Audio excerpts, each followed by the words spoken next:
ਦਰਸ਼ਕੋ break ਤੋਂ ਬਾਅਦ ਤੁਹਾਡਾ ਸਭ ਦਾ ਭਰਪੂਰ ਸਵਾਗਤ ਹੈ। ਵਿਊਅਰਸ, ਹੁਣ ਆਪਾਂ ਗੱਲਬਾਤ ਕਰਨ ਜਾ ਰਹੇ ਹਾਂ ਅੱਜ ਦੇ ਥਰਡ ਇਸ਼ੂ ਬਾਰੇ ਕਿ ਕਿਸ ਤਰ੍ਹਾਂ ਬੀਜੇਪੀ ਦੇ ਜਿਹੜੇ ਪ੍ਰੈਜ਼ੀਡੈਂਟ ਨੱਡਾ ਨੇ ਕਿਸਾਨਾਂ ਦੇ ਜ਼ਖਮਾਂ ਤੇ ਲੂਣ ਛਿੜਕਦਿਆਂ ਬਿਆਨ ਦਿੱਤਾ ਹੈ ਕਿ ਇਹ ਕਿਸਾਨਾਂ ਦਾ ਅੰਦੋਲਨ ਨਹੀਂ ਹੈ, ਸਗੋਂ ਇਹ ਤਾਂ ਵਿਚੋਲਿਆਂ ਦਾ ਅੰਦੋਲਨ ਹੈ। ਕਿਸਾਨ ਤਾਂ 3 ਖੇਤੀਬਾੜੀ ਜਿਹੜੇ ਬਿੱਲ ਨੇ ਉਹਨਾਂ ਤੋਂ ਬੜੇ ਹੀ ਖੁਸ਼ ਨੇ। ਸੋ ਇਸ ਦੇ ਨਾਲ ਇੱਕ ਹੋਰ ਖਬਰ ਕਿ ਯੂਪੀ ਤੋਂ ਆਈ ਇੱਕ ਖਬਰ ਅਨੁਸਾਰ ਜ਼ਿਲ੍ਹਾ ਲਖਨਊ ਦੇ ਪਿੰਡ ਮੈਮੋਰਾ ਵਿੱਚ ਇੱਕ ਪੁਰਾਤਨ ਗੁਰਦੁਆਰੇ ਦਾ ਜੋ ਰਸਤਾ ਹੈ ਉਹ ਰਾਤੋਂ ਰਾਤ ਇੱਕ ਕੰਧ ਬਣਾ ਕੇ ਜਿਹੜਾ ਉਹ ਬੰਦ ਕਰ ਦਿੱਤਾ ਗਿਆ ਹੈ ਔਰ ਯੋਗੀ ਸਰਕਾਰ ਨੇ ਇਹ ਕਾਰਾ ਕਰਨ ਲਈ ਪੁਲਿਸ ਦੇ ਨਾਲ ਜਿਹੜੀ ਫੌਜ ਦੀ ਵੀ ਮਦਦ ਹੈ ਉਹ ਲਈ ਹੈ। ਸੋ ਇਸ ਬਾਰੇ ਇੱਕ ਵੀਡੀਓ ਵੀ ਸਾਹਮਣੇ ਆਈ ਹੈ ਜਿਹੜੀ ਕਿ ਆਪਾਂ ਤੁਹਾਡੇ ਨਾਲ ਸ਼ੇਅਰ ਕਰਾਂਗੇ। ਸੋ ਇਹਨਾਂ ਖਬਰਾਂ ਬਾਰੇ ਆਪਾਂ ਜਾਣਕਾਰੀ ਲੈਣੇ ਡਾਕਟਰ ਸਾਹਿਬ ਕੋਲੋਂ। ਸੋ ਅਸੀਂ ਚਾਹਾਂਗੇ ਕਿ ਤੁਸੀਂ ਸਾਡੇ ਨਾਲ ਇਸੇ ਤਰ੍ਹਾਂ ਹੀ ਬਣੇ ਰਹਿਣਾ। ਦੇਖਣ ਸੁਣ ਲਈ ਤੁਹਾਡਾ ਬਹੁਤ ਬਹੁਤ ਸ਼ੁਕਰੀਆ ਜੀ। ਡਾਕਟਰ ਸਾਹਿਬ ਕੀ ਕਹਿਣਾ ਚਾਹੋਗੇ? ਦੇਖੋ, ਅਸੀਂ ਲਗਾਤਾਰਤਾ ਨਾਲ ਜੋ ਕੁਝ ਕਿਸਾਨ ਅੰਦੋਲਨ ਉਸ ਦੀ 3 ਹਫ਼ਤੇ ਤੋਂ ਲਗਾਤਾਰਤਾ ਦੇ ਉੱਤੇ ਗੱਲਬਾਤ ਕਰਦੇ ਰਹੇ। ਪਿਛਲੇ ਦੋਵੇਂ ਪ੍ਰੋਗਰਾਮ ਕੱਲ ਵੀ ਔਰ ਪਰਸੋਂ ਵੀ ਅਸੀਂ ਉਦਾਸੀ ਦੇ ਵਿੱਚ ਕੀਤੇ, ਬਿਲਕੁਲ ਭਰੇ ਮਨ ਨਾਲ। ਹਾਲਾਂਕਿ ਚੰਡੀਗੜ੍ਹ ਤੋਂ ਸਾਡੇ ਇੱਕ ਵੀਰ ਜਿਹੜੇ ਲਗਾਤਾਰ ਪ੍ਰੋਗਰਾਮ ਦੇਖਦੇ ਨੇ, ਉਹਨਾਂ ਨੇ ਕਿਹਾ ਜੀ ਮੈਂ ਸਮਾਰਟ ਟੀਵੀ ਤੇ ਦੇਖਦਾ ਹਾਂ। ਅਸੀਂ ਇਹ ਵੀ ਦੱਸ ਦਈਏ ਉੱਥੋਂ ਵਾਲਿਆਂ ਲਈ ਵੀ ਉਹਦੇ ਤੇ ਵੀ ਹੁੰਦਾ ਹੈ, ਤੇ ਉਹਨਾਂ ਨੇ ਕਿਹਾ ਇਸ ਲਈ ਮੈਂ ਅੱਗੇ ਫੇਸਬੁੱਕ ਤੇ ਦੇਖਦਾ ਸੀ, ਕਮੈਂਟ ਕਰਦਾ ਸੀ। ਉਹਨਾਂ ਨੇ ਕਿਹਾ ਜੀ ਜਦੋਂ ਤੁਸੀਂ ਭਰੇ ਮਨ ਨਾਲ ਕਹਿੰਦੇ ਹੋ ਤਾਂ ਤੁਹਾਡੇ ਚਿਹਰੇ ਤੇ ਵੀ ਉਦਾਸੀ ਹੁੰਦੀ ਹੈ, ਇਹ ਠੀਕ ਨਹੀਂ ਹੈ। ਤੁਸੀਂ ਆਪਣੇ ਆਪ ਤੇ ਇੰਨੀ ਭੀੜ ਨਾ ਲਓ। ਮੈਂ ਕਿਹਾ ਨਹੀਂ, ਉਹ ਭੀੜ ਤਾਂ ਉਹ ਵਿਚਾਰੇ ਜਿਹੜੇ 3 ਹਫ਼ਤੇ ਤੋਂ ਬੈਠੇ ਨੇ ਸਾਰੇ ਪਰਿਵਾਰਾਂ ਨਾਲ, ਉਹਨਾਂ ਤੇ ਟਰੈਕਾਂ ਤੇ ਭੁੱਖੇ ਭਾਣੇ ਵੀ ਹੋਣਗੇ ਕਿਸ ਹਾਲ 'ਚ।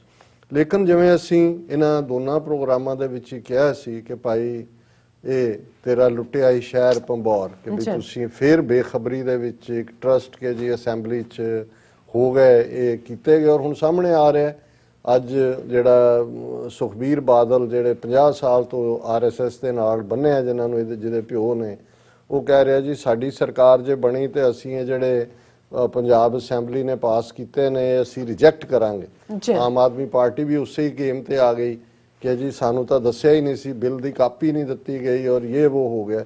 ਸੋ ਮਤਲਬ ਸਾਰੇ ਆਪੋ ਆਪਣੀ ਖੇਡਦੇ ਨੇ, ਪਰ ਜਿਨ੍ਹਾਂ ਨੂੰ ਦੱਸਣ ਦੇ ਲਈ ਬਹੁਤਿਆਂ ਨੇ ਕਿਹਾ ਜੀ ਚਲੋ ਭਾਵੇਂ ਜਿਹੜਾ ਸਟੇਟ ਦਾ ਲਾਅ ਹੈ ਉਹ ਓਵਰਰਾਈਡ ਨਹੀਂ ਕਰ ਸਕਦਾ ਪਾਰਲੀਮੈਂਟ ਦੇ ਲਾਅ ਨੂੰ, ਪਰ ਇੱਕ ਯੂਨੀਫਾਈਡ ਪੋਲੀਟੀਕਲ ਮੈਸੇਜ ਜ਼ਰੂਰ ਗਿਆ ਹੈ ਦਿੱਲੀ ਦੀ ਹਕੂਮਤ ਨੂੰ ਕਿ ਪੰਜਾਬ ਕਿਵੇਂ ਮਹਿਸੂਸ ਕਰਦਾ ਹੈ। ਤੇ ਅੱਜ ਜਦੋਂ ਅਸੀਂ ਬੀਜੇਪੀ ਦਾ ਪ੍ਰੈਜ਼ੀਡੈਂਟ ਜਿਹੜਾ ਇੱਕ ਪੰਜਾਬੀ ਹਿੰਦੂ ਹੈ ਨੱਡਾ, ਉਹਦਾ ਬਿਆਨ ਦੇਖਦੇ ਹਾਂ, ਉਹਨਾਂ ਨੇ ਪੂਰੀ ਡਰਾਮੇਬਾਜ਼ੀ ਇਹਨੂੰ ਕਾਊਂਟਰ ਕਰਨ ਦੇ ਲਈ, ਜਦੋਂ ਅਸੀਂ ਕਹਿੰਦੇ ਜ਼ਖਮਾਂ ਤੇ ਲੂਣ ਛਿੜਕਣਾ, ਇਹ ਤਾਂ ਹੈ ਹੀ ਹੈ। ਉਹਨਾਂ ਨੇ ਅੱਜ ਪੂਰਾ ਇੱਕ ਡਰਾਮਾ ਕੀਤਾ ਹੈ। ਉਹਨਾਂ ਨੇ ਆਪਣੀ ਪੂਰੀ ਕੈਂਪੇਨ ਸ਼ੁਰੂ ਕੀਤੀ ਹੋਈ ਹੈ ਔਰ ਉਹਨਾਂ ਨੇ ਜਿਹੜੇ 360 ਪਿੰਡ ਦਿੱਲੀ ਦੇ ਨੇੜੇ ਤੇੜੇ ਉਹਨਾਂ ਦੇ ਕਿਸਾਨ ਇਕੱਠੇ ਕਰਕੇ ਉਹਨਾਂ ਨੇ ਪ੍ਰਾਈਮ ਮਿਨਿਸਟਰ ਮੋਦੀ ਨੂੰ ਥੈਂਕ ਯੂ ਨੋਟ ਦਿੱਤਾ, ਧੰਨਵਾਦ ਕੀਤਾ ਕਿ ਜੀ ਤੁਸੀਂ ਇਹ ਖੇਤੀ ਕਾਨੂੰਨ ਬਣਾਏ ਨੇ।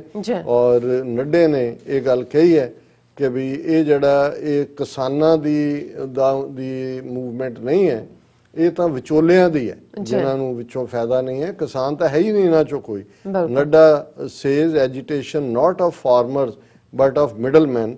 ਔਰ ਇਹਦੇ 'ਚ ਉਹਨੇ ਅਮਰਿੰਦਰ ਨੂੰ ਕਿਹਾ ਕਿ ਜੀ ਤੁਸੀਂ ਐਵੇਂ ਕਿਸਾਨਾਂ ਨੂੰ ਭੜਕਾਹਟ ਪੈਦਾ ਕਰ ਰਹੇ ਹੋ। This ongoing agitation is not of farmers but of middleman. ਔਰ ਉਹਨਾਂ ਨੇ ਕਿਹਾ ਕਿ ਵੀ ਇਹ ਜਿਹੜੇ ਨੇ ਜੇ ਪੰਜਾਬ ਦੇ ਕਿਸਾਨਾਂ ਨੂੰ ਤਾਂ ਈਵਨ ਆੜਤੀਏ ਵੀ ਚੁਣਨ ਦਾ ਹੱਕ ਨਹੀਂ ਹੁੰਦਾ। ਔਰ ਇਸ ਸਾਰੇ ਨੂੰ ਉਹਨਾਂ ਨੇ ਕਿ ਵੀ ਇਹ ਜਿਹੜਾ ਸਾਰੇ ਹੈ ਡਰਾਮੇਬਾਜ਼ੀ ਹੈ, ਇਹਦੇ 'ਚ ਕੋਈ ਕਿਸਾਨ ਔਰ ਦੂਸਰੇ ਇਹਦੇ 'ਚ ਇਨਵੋਲਵ ਨਹੀਂ ਨੇ। ਔਰ ਇਸ ਸਾਰੇ 'ਚੋਂ Amarinder Singh MSP is always implemented through an executive order. If you were so keen to make it legal, why did your party not do so? For 55 years it was in power. Who stopped you from making it legal, including it in the act? ਉਹਨੇ ਕਿਹਾ ਜੀ ਸਾਨੂੰ ਕਿਹਾ ਜਾ ਰਿਹਾ ਜੀ MSP ਨਹੀਂ ਦਿੱਤੀ, ਤੁਸੀਂ ਕਿਹੜਾ ਕਾਨੂੰਨ ਬਣਾਇਆ ਸੀ, ਤੁਸੀਂ ਲਿਖ ਦਿੰਦੇ ਇਸ ਕਾਨੂੰਨ ਦੇ ਵਿੱਚ। ਔਰ ਇਹ ਜਿਹੜੀ ਹੈ ਸਾਰੀ ਉਹਨਾਂ ਨੇ ਕਿਹਾ ਸਭ ਇਹ ਡਰਾਮੇਬਾਜ਼ੀ ਹੈ। ਔਰ ਅਸੀਂ ਜਿਹੜਾ ਜਿਵੇਂ ਮੈਂ ਕਿਹਾ ਵੀ 350 ਪਿੰਡਾਂ ਦੇ 360 ਪਿੰਡਾਂ ਦੇ ਇਕੱਠੇ ਕਰਕੇ ਔਰ ਇਹ ਕਰ ਲਿਆ। ਇਸੇ ਤਰ੍ਹਾਂ ਤਰੁਣ ਚੁੱਗ ਪੰਜਾਬ 'ਚ ਕੋਸ਼ਿਸ਼ ਕਰ ਰਿਹਾ ਪਿੰਡਾਂ 'ਚ ਇਕੱਠੇ ਹੋ ਕੇ, ਔਰ ਉਹਨਾਂ ਦਾ ਸਪੋਕਸਪਰਸਨ ਸੰਬਿਤ ਪਾਤਰਾ ਉਹਨੂੰ ਵੀ ਇਹ ਜ਼ਿੰਮੇਵਾਰੀ ਦਿੱਤੀ ਹੈ ਕਿ ਉਹ ਕਿਸਾਨ ਲੀਡਰਾਂ ਦੇ ਨਾਲ ਔਰ ਜਥੇਬੰਦੀਆਂ ਨਾਲ ਉਹਨਾਂ ਨਾਲ ਲਿਆਜ਼ਨ ਕਰਕੇ ਉਹਨਾਂ ਨੂੰ ਦੱਸੇ ਕਿ ਇਹ ਜਿਹੜੇ ਕਾਨੂੰਨ ਨੇ ਇਹ ਤੁਹਾਡੇ ਕਿੰਨੇ ਫਾਇਦੇ 'ਚ ਨੇ। ਔਰ ਦੂਸਰੇ ਪਾਸੇ ਜਿੱਦਾਂ ਅਸੀਂ ਕੱਲ ਜ਼ਿਕਰ ਕੀਤਾ ਸੀ ਕਿ ਸਕੈਂਡਲ ਸਾਹਮਣੇ ਆਇਆ ਹੈ ਕਿ ਕਿਵੇਂ यूपी चों झोना खरीद के 1200-1250 ਰੁਪਈਏ ਦੇ ਹਿਸਾਬ ਨਾਲ ਉਹਨੂੰ ਪੰਜਾਬ 'ਚ ਮਿਨੀਮਮ ਸਪੋਰਟ ਪ੍ਰਾਈਸ 2000 ਦੇ ਨੇੜੇ 1800 ਉਹਦੇ 'ਚ ਵੇਚਿਆ ਜਾ ਰਿਹਾ ਔਰ ਉਹਨੇ ਸਾਹਮਣੇ ਕੋਈ ਆਡੀਓ ਜਿਹੜੀ ਹੈ ਟੇਪ ਸਾਹਮਣੇ ਆਈ ਹੈ ਜਿਹਦੇ 'ਚ ਕਿ ਸਾਰੇ ਹੀ ਗਵਰਨਮੈਂਟ ਵੀ ਇਨਵੋਲਵ ਹੈ, ਉਹਨਾਂ ਦਾ ਪੰਸਪ ਦਾ ਡਿਸਟ੍ਰਿਕਟ ਮੈਨੇਜਰ ਇਨਵੋਲਵ ਹੈ ਔਰ ਡਿਸਟ੍ਰਿਕਟ ਆਫਿਸ ਦੇ ਲੈਵਲ ਤੇ ਸਾਰੇ ਕਿ ਜਿਹੜੇ ਔਰ ਵਪਾਰੀ ਕਿ some traders in the state are buying paddy at rupees 1100-1200 per quintal from Uttar Pradesh and Bihar.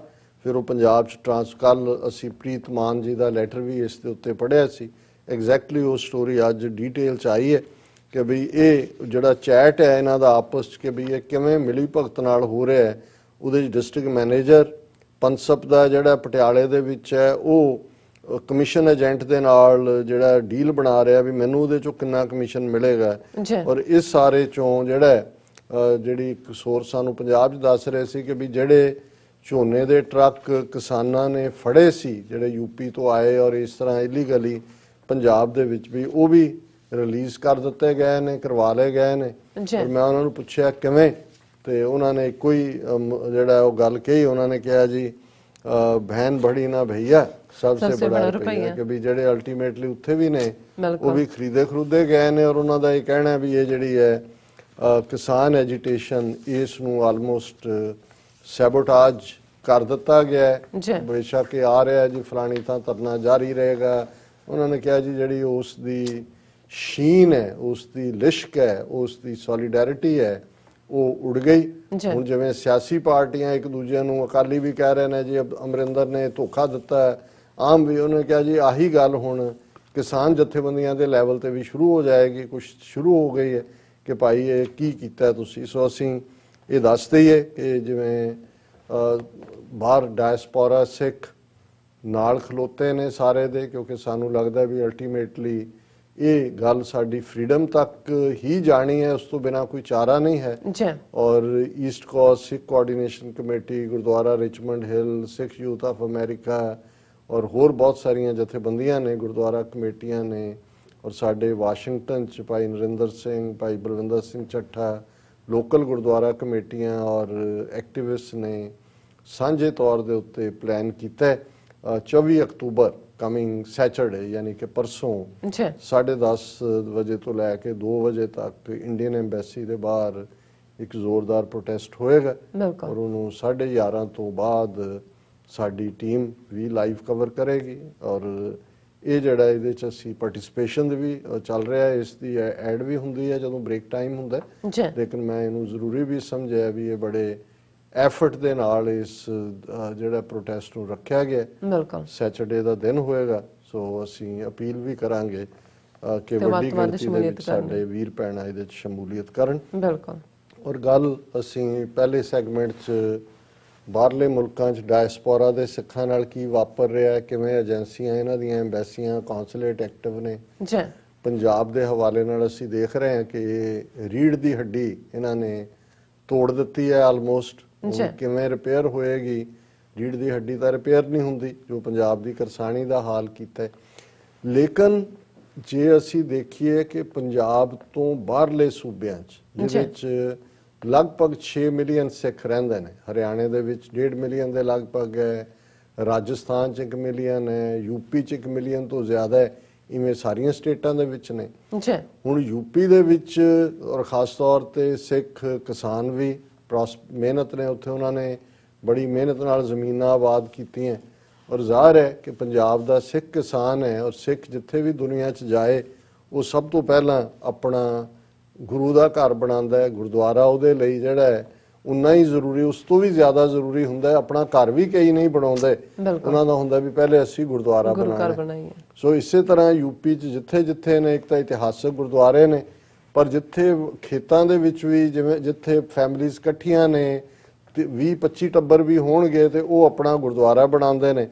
ਹੁਣ ਜ਼ਿਲ੍ਹਾ ਲਖਨਊ ਦਾ ਪਿੰਡ ਹੈ ਮੈਮੋਰਾ, ਜਿਸ ਦੇ ਵਿੱਚ 200-300 ਸਿੱਖ ਸਾਰੇ ਸਿੱਖਾਂ ਦੇ ਹੀ ਫਾਰਮ ਨੇ ਔਰ ਉੱਥੇ 1958 ਦੇ ਵਿੱਚ ਉਹਨਾਂ ਨੇ ਇੱਕ ਗੁਰਦੁਆਰਾ ਸਾਹਿਬ ਤਾਮੀਰ ਕੀਤਾ, ਬੜਾ ਖੂਬਸੂਰਤ ਗੁਰਦੁਆਰਾ ਜਦੋਂ ਤੁਸੀਂ ਉਹਦੀ ਦੇਖਦੇ ਹੋ ਪਿਕਚਰ।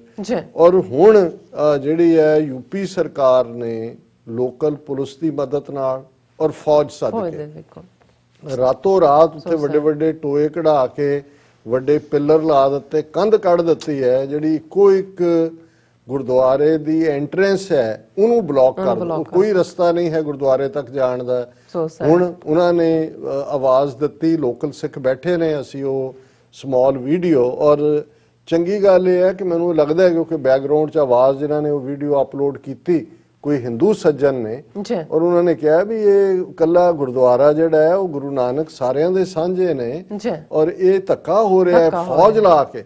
ਹੁਣ ਅਸੀਂ ਦੇਖ ਰਹੇ ਹਾਂ, ਅਸੀਂ ਤਾਂ ਅਜੇ ਪੰਜਾਬ ਦਾ ਇਹ ਕਿਹਾ ਹੈ ਕਿ ਵੀ ਆਉਣ ਵਾਲੇ ਪੀਰੀਅਡ 'ਚ ਹੁਣ ਤਾਂ ਇਹ ਨਜ਼ਰ ਹੀ ਆ ਗਿਆ ਨਾ ਵੀ ਗੇਮ ਅਮਰਿੰਦਰ ਔਰ ਸਾਰੀਆਂ ਧਿਰਾਂ ਨੇ ਮਿਲ ਕੇ ਹੀ ਖੇਡੀ ਹੈ, ਲੇਕਿਨ ਅਸੀਂ ਤਾਂ ਈਵਨ ਇਸ ਨੂੰ ਕਿ ਵੀ ਇਹਨਾਂ ਨੇ ਪ੍ਰੈਜ਼ੀਡੈਂਟ ਰੂਲ ਕਰਕੇ ਫੌਜ ਲਾ ਕੇ ਮਾਰਨਾ ਹੈ। ਲੇਕਿਨ ਆਲਰੇਡੀ ਕਿਉਂਕਿ ਯੂਪੀ ਦਾ ਆਦਿੱਤਿਆਨਾਥ ਯੋਗੀ ਜਿਹਦਾ ਅਸੀਂ ਕੱਲ ਜ਼ਿਕਰ ਕੀਤਾ ਵੀ ਉਹ ਜਾ ਕੇ ਬਿਹਾਰ 'ਚ ਕਹਿ ਰਿਹਾ ਹੈ ਕਿ ਕਸ਼ਮੀਰ 'ਚ ਆਰਟੀਕਲ 370 ਤੋੜ ਕੇ ਮੋਦੀ ਨੇ ਗਿਫਟ ਦਿੱਤੀ ਹੈ, ਪ੍ਰਾਪਰਟੀਆਂ ਲੈ ਲਓ। ਖੱਟਰ ਹਰਿਆਣੇ ਦਾ ਕਹਿੰਦਾ ਜੀ ਆਪ ਆਪਣੀ ਬਹੂ ਹਮ ਕਸ਼ਮੀਰ ਵਾਦੀ ਸੇ ਲਾਏਂਗੇ। ਔਰ ਸਿੱਖਾਂ ਨੂੰ ਇਹ ਮੈਸੇਜ ਦੇ ਰਹੇ ਨੇ ਕਿ ਵੀ ਉਹਨਾਂ ਨੂੰ ਇਹ ਪਤਾ ਹੈ ਵੀ ਪੁਲਿਸ ਯੂਪੀ ਦੀ ਜੇ ਉੱਥੇ ਹੁੰਦੀ ਹੈ ਤੇ ਸਿੱਖ ਗੁਰਦੁਆਰੇ ਨੂੰ ਬਚਾਉਣ ਲਈ ਕੁਝ ਵੀ ਕਰਨਗੇ। ਉਹ ਫੌਜ ਲੈ ਕੇ ਆਏ ਨੇ। ਹੁਣ ਫੌਜ ਕਿਹਦੇ ਆਰਡਰਸ ਤੇ ਆਈ ਕਿ ਫੌਜ ਅੱਜ ਹੁਣ ਸਿੱਧੇ ਤੌਰ ਦੇ ਉੱਤੇ ਸਾਡੀ ਐਕਸੈਸ ਜੋ ਯੂਪੀ 'ਚ ਇਹਨਾਂ ਨੇ ਬਾਬਰੀ ਮਸਜਿਦ ਦੇ ਹਵਾਲੇ ਨਾਲ ਕੀਤਾ ਹੈ, ਜੋ ਹੁਣ ਕਾਨੂੰਨੀ ਤੌਰ ਦੇ ਉੱਤੇ ਅਸੀਂ ਕੱਲ ਵੀ ਡਿਸਕਸ ਕੀਤਾ ਸੀ ਕਿ ਭਾਈ ਮਥੁਰਾ ਦੇ ਮਸਜਿਦ ਦੇ ਉੱਤੇ ਕੋਰਟ ਨੇ ਉਹਨਾਂ ਦੀ ਪਟੀਸ਼ਨ ਮੰਨ ਲਈ ਹੈ ਹਿੰਦੂਆਂ ਦੀ ਵੀ, ਉਹਦੇ ਤੇ ਹੀਅਰਿੰਗ ਹੋਏਗੀ। ਹੁਣ ਇਹ ਜਿਹੜਾ ਫੌਜ ਲਾ ਕੇ, ਔਰ ਸਾਡੇ ਭੈਣ ਜੀ ਕਿਰਨਦੀਪ ਕੌਰ ਜੀ ਨੇ ਸਾਨੂੰ, ਮੈਂ ਤਾਂ ਬੇਟੀ ਕਰਕੇ ਕਹਿੰਦਾ ਕਿਉਂਕਿ ਜਿਵੇਂ ਉਹ ਪੂਰੇ ਉਹਨਾਂ ਦੀ ਲਿਖਤ ਦੇ ਵਿੱਚ ਵੀ ਇੱਕ ਪੂਰਾ ਜਜ਼ਬਾ ਵੀ ਹੁੰਦਾ ਹੈ ਔਰ ਅੰਡਰਸਟੈਂਡਿੰਗ ਵੀ ਹੁੰਦੀ ਹੈ ਪੂਰੀ, ਔਰ ਮੈਨੂੰ ਖੁਸ਼ੀ ਹੁੰਦੀ ਹੈ ਭੈਣ ਜੀ ਅਮਨਜੋਤ ਕੌਰ ਲਿਖਣ, ਬੇਟੀ ਕਿਰਨਦੀਪ ਲਿਖੇ, ਤੇ ਮੈਨੂੰ ਲੱਗਦਾ ਵੀ ਇਹ ਸਾਡੀਆਂ ਬੱਚੀਆਂ ਸਾਡੀਆਂ ਭੈਣਾਂ ਕਿਸ ਕਦਰ ਇਸ ਸਾਰੀ ਖੇਡ ਨੂੰ ਸਮਝਦੀਆਂ ਨੇ। ਸੋ ਹਾਲਾਂ ਮੈਂ ਇਹ ਖਬਰ ਤਾਂ ਇਹਦੇ ਲੌਂਗੋਵਾਲ ਦੇ ਹਵਾਲੇ ਨਾਲ ਦੇਖੀ ਸੀ ਕਿ ਵੀ ਸ਼੍ਰੋਮਣੀ ਕਮੇਟੀ ਦੇ ਪ੍ਰਧਾਨ ਨੇ ਪ੍ਰੋਟੈਸਟ ਕੀਤਾ ਹੈ। ਉਹਨੇ ਕਿਹਾ ਕਿ ਜੀ ਉੱਤਰ ਪ੍ਰਦੇਸ਼ 'ਚ ਇਹ ਜਿਹੜਾ ਪੁਰਾਤਨ ਗੁਰਦੁਆਰਿਆਂ ਨੂੰ ਰਸਤਾ ਬੰਦ ਕਰਨ ਦੀ ਨਖੇਦੀ ਕਰਦੇ ਆ। ਯੋਗੀ ਸਰਕਾਰ ਨੂੰ ਕਿਹਾ ਹੈ ਕਿ ਸਿੱਖਾਂ ਦੀਆਂ ਭਾਵਨਾਵਾਂ ਦਾ ਖਿਆਲ ਰੱਖੋ ਕਿ 1958 ਦੇ ਵਿੱਚ ਗੁਰਦੁਆਰਾ ਬਣਿਆ ਸੀ, ਔਰ ਉਹਨਾਂ ਨੇ ਯੂਪੀ ਸਰਕਾਰ ਨੂੰ ਕਿਹਾ ਜੀ ਅਸੀਂ ਚਿੱਠੀ ਲਿਖ ਦਿੱਤੀ ਹੈ ਕਿ ਸਰਕਾਰਾਂ ਗੁਰੂ ਘਰਾਂ ਦੇ ਰਸਤੇ ਬੰਦ ਨਹੀਂ ਬਲਕਿ ਪੱਕੇ ਕਰਦੀਆਂ ਨੇ ਤਾਂ ਕਿ ਸ਼ਰਧਾਲੂਆਂ ਨੂੰ ਦਰਸ਼ਨ ਕਰਨ 'ਚ ਕੋਈ ਮੁਸ਼ਕਲ ਨਾ ਆਵੇ।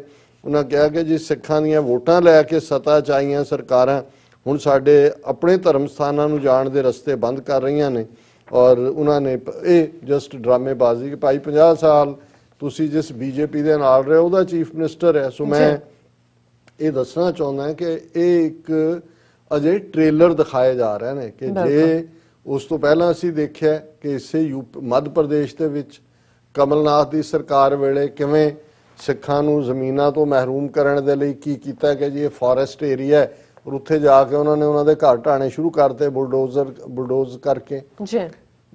ਮੇਘਾਲਿਆ ਦੇ ਵਿੱਚ ਸ਼ਿਲੌਂਗ ਦੇ ਵਿੱਚ ਇਹਨਾਂ ਨੇ ਕੀ ਕੀਤਾ, ਜਿਹੜੇ ਸਿੱਖ 150 ਸਾਲ ਤੋਂ ਰਹਿੰਦੇ ਨੇ, ਬੀਜੇਪੀ ਹੁਣ ਸਰਕਾਰ ਦਾ ਹਿੱਸਾ ਹੈ ਉੱਥੇ, ਕਿਉਂਕਿ ਜਿੱਥੇ ਉਹ ਰਹਿੰਦੇ ਨੇ ਗਰੀਬ ਸਿੱਖ ਵਿਚਾਰੇ ਜਿਹੜੇ ਦਲਿਤ ਸਿੱਖ ਗੁਰਦਾਸਪੁਰ ਔਰ ਦੂਸਰੇ ਜ਼ਿਲ੍ਹਿਆਂ ਦੇ, ਔਰ ਉਹਨਾਂ ਦੀ ਹੁਣ ਕਿਉਂਕਿ ਜ਼ਮੀਨਾਂ ਬਾਜ਼ਾਰ ਦੇ ਵਿੱਚ ਆ ਗਈਆਂ, ਉਹਦੀ ਕੀਮਤ ਹੈ, ਉਹਨਾਂ ਨੂੰ ਬੇਦਖਲ ਕਰਨ ਦੇ ਲਈ ਕਿਵੇਂ ਪੂਰੇ ਟਿੱਲ ਲਾ ਰਹੇ ਨੇ। ਇਹਨੇ ਮੋਦੀ ਨੇ ਕਿਵੇਂ 50,000 ਤੋਂ ਜ਼ਿਆਦਾ ਸਿੱਖ ਕਿਸਾਨ ਗੁਜਰਾਤ 'ਚੋਂ ਬੇਜ਼ਮੀਨੇ ਕਰਕੇ ਕੱਢੇ ਨੇ, ਔਰ ਸੁਪਰੀਮ ਕੋਰਟ 'ਚ ਕੇਸ ਦੀ ਅਪੀਲ ਕੀਤੀ, ਹਾਲਾਂਕਿ ਗੁਜਰਾਤ ਹਾਈ ਕੋਰਟ ਨੇ ਹੱਕ 'ਚ ਦਿੱਤਾ ਸੀ। ਹੁਣ ਇਹ ਦੂਜਾ ਤੀਜਾ ਯੂਪੀ ਦੇ ਵਿੱਚ ਅਸੀਂ ਦੇਖਦੇ ਹਾਂ ਗੁਰਦੁਆਰਾ ਗਿਆਨ ਗੋਦੜੀ ਹਰਿਦੁਆਰ 'ਚ ਗਾਇਬ ਕਰ ਦਿੱਤਾ ਗਿਆ, ਸਕਾਊਟਸ ਦਫ਼ਤਰ ਬਣਾਇਆ, ਔਰ ਹੁਣ ਇਹ ਜਿਹੜੇ ਪ੍ਰਾਈਵੇਟ ਖੇਤਾਂ 'ਚ ਬਣੇ ਗੁਰਦੁਆਰੇ ਨੇ, ਜਿਹੜੀ ਉਹ ਕੋਈ ਸੜਕ ਜੀਟੀ ਰੋਡ ਨਹੀਂ ਹੈ ਕਿ ਉੱਥੋਂ ਜੀਟੀ ਰੋਡ ਲੰਘਣੀ ਹੈ ਕਿ ਜੀ ਉਹਨਾਂ ਨੂੰ ਉੱਥੋਂ ਉਹਨਾਂ ਨੇ ਰਸਤਾ ਬਲੌਕ ਕਰਨਾ ਹੈ। ਔਰ ਇਹ ਅਸੀਂ ਸਮਝਦੇ ਹਾਂ ਕਿ ਇਹਨੂੰ ਸਾਨੂੰ ਇਹ ਜਿਹੜੇ ਚੈਲੰਜਸ ਨੇ ਇਹਨਾਂ ਨੂੰ ਸਮਝਣਾ ਹੋਏਗਾ। ਆਰ ਪਾਰ ਦੀ ਲੜਾਈ ਦਾ ਵੇਲਾ ਆ ਗਿਆ। ਅਦਰਵਾਈਜ਼ ਜੋ ਹਾਲ ਜਦੋਂ ਅਸੀਂ ਯਹੂਦੀਆਂ ਦੀ ਗੱਲ ਕਰਦੇ ਹਾਂ ਅਸੀਂ ਜਿਪਸੀਆਂ ਦਾ ਹਾਲ ਭੁੱਲ ਜਾਂਦੇ ਹਾਂ ਕਿ ਵੀ ਜਿਪਸੀਆਂ ਦਾ ਯੂਰਪ 'ਚ ਬੇਘਰੇ ਹੋਏ ਗੱਡਿਆਂ ਦੇ ਉੱਤੇ ਨੇ ਵੱਡੇ ਵੱਡੇ, ਅੱਜ ਵੀ ਉਹ ਕੀ ਹਾਲ ਹੈ, ਰੋਮਾਨੀਆ 'ਚ ਕੀ ਹੈ, ਜਰਮਨੀ 'ਚ ਕੀ ਹੋਇਆ, ਸਾਡਾ ਹਾਲ ਉਹਨਾਂ ਨੇ ਉਹ ਜਿਪਸੀਆਂ ਵਾਲਾ ਕਰ ਦੇਣਾ। ਜ਼ਮੀਨਾਂ ਸਾਡੇ ਕੋਲ ਨਹੀਂ ਰਹਿਣੀਆਂ, ਕਿਤੇ ਹੋਰ ਜਾਣ ਜੋਗੇ ਅਸੀਂ ਹੋਣਾ ਨਹੀਂ। ਇਹ ਜਿਹੜੇ 3 ਖੇਤੀ ਕਾਨੂੰਨ ਲਿਆਂਦੇ ਨੇ ਇਹੀ ਜ਼ਮੀਨਾਂ ਭਈਆ ਯੂਪੀ ਬਿਹਾਰ ਦੇ ਖਰੀਦਣਗੇ ਔਰ ਅਸੀਂ ਮੁਜ਼ਾਹਰੇ ਹੋਵਾਂਗੇ ਉਹਦੇ 'ਚ। ਔਰ ਜਿੱਥੇ ਅਸੀਂ ਮਾਣ ਨਾਲ ਕਹਿੰਦੇ ਹਾਂ ਜੀ ਦੇਖੋ ਯੂਪੀ ਦੇ ਵਿੱਚ ਅਸੀਂ ਕਿੰਨੇ ਵੱਡੇ ਵੱਡੇ ਫਾਰਮ ਬਣਾਏ ਨੇ, ਉਹਨਾਂ ਨੇ ਤੁਹਾਡਾ ਗੁਰਦੁਆਰਾ ਹੀ ਬੰਦ ਕਰ ਦਿੱਤਾ, ਲਓ ਤੁਸੀਂ ਗੁਰਦੁਆਰੇ ਜਾ ਕੇ ਦਿਖਾਓ। ਪਰ ਮੈਂ ਆਪਣੀ ਟੈਕਨੀਕਲ ਟੀਮ ਨੂੰ ਕਹਾਂਗਾ ਕਿ ਵੀ ਜੇ ਉਹਦੀ ਵੀਡੀਓ ਪਲੇ ਕਰ ਦੇਣ ਜਿਹੜੀ ਉਹਦੀ ਵਿਦ ਆਡੀਓ, ਤੇ ਉਹ ਇੱਕ ਬਿਹਤਰ ਹੋਏਗਾ। ਜੀ ਡਾਕਟਰ ਸਾਹਿਬ। यूपी के लखनऊ शहर से स्थित गुरुद्वारा साहिब दे अगे जबरदस्ती दीवार खड़ी की जा रही है। सोशल मीडिया ते वायरल हो रही इस वीडियो विच दिख रहा है कि किवें गुरुद्वारा साहिब अगे दीवार खड़ी करने की तैयारी चल रही है।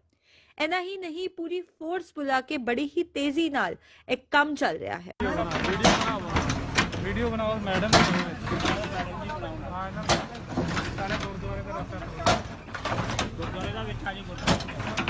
गुरुद्वारे का रास्ता है सामने का, जो ये मैं खुद स्वयं खड़े होकर के खुलवा रही हूँ।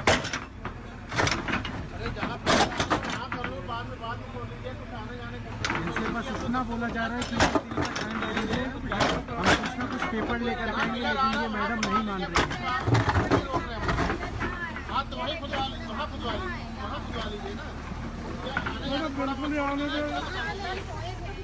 अरे मैडम निकलने जोगा रास्ता जो रात को दे, और कहाँ निकलेंगे?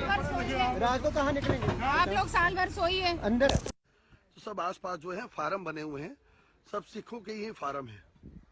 पीछे भी अगर आप देखेंगे वो मकान पीछे दिख रहा होगा, मगर अब जो है ये पता नहीं किसके आदेश पर ये जो रास्ता जो है, जो 2004 में लोगों को दे दिया गया था, छोड़ दिया गया था, आज वो आमादा है कि इसको जो है ये रास्ता बंद कर दे।